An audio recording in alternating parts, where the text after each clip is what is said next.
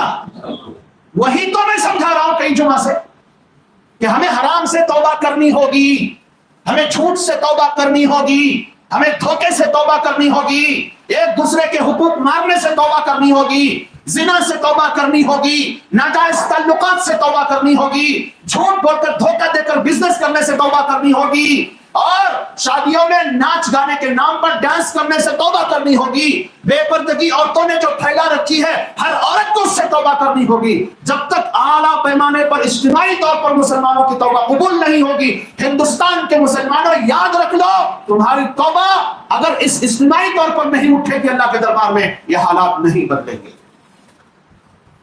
سمجھو یا نہ سمجھو، میں جتنا زور لگا سکتا تھا لگا چکا، جس انداز سے بول سکتا تھا بول چکا۔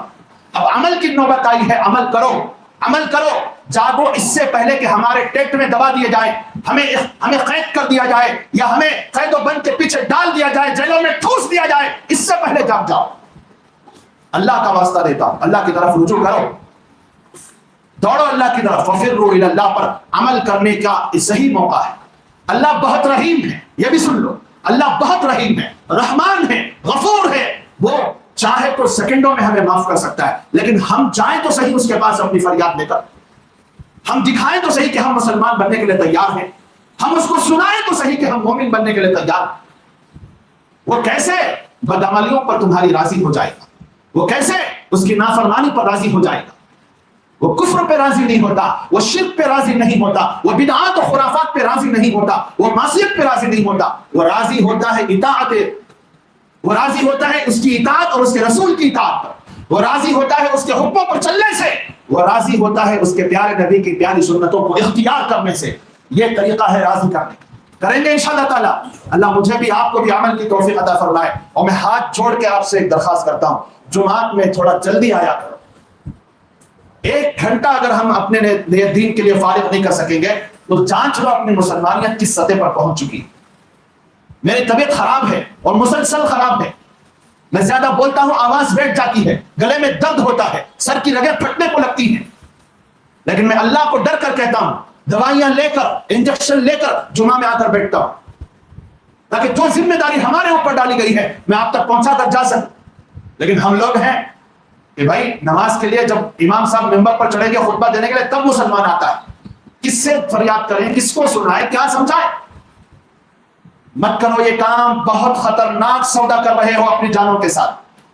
اللہ کا واسطہ دیتا ہوں، سدھر جاؤ، سمجھ جاؤ، وقت ابھی بھی ہے، اپنے رب کی طرف دوڑ لگا دو، حرام کو چھوڑو، سب سے پہلے حرام کو چھوڑو، اپنے گھروں کو، اپنے سوسائٹیوں کو اور اپنے معاشروں کو، اپنے بزنس کی دکانوں کو، تجارت گاہوں کو حرام سے پاک کر دو، اللہ کی رحمت اترنے میں دیر نہیں لگے، دعائیں قبول ہونے میں دیر نہیں لگے۔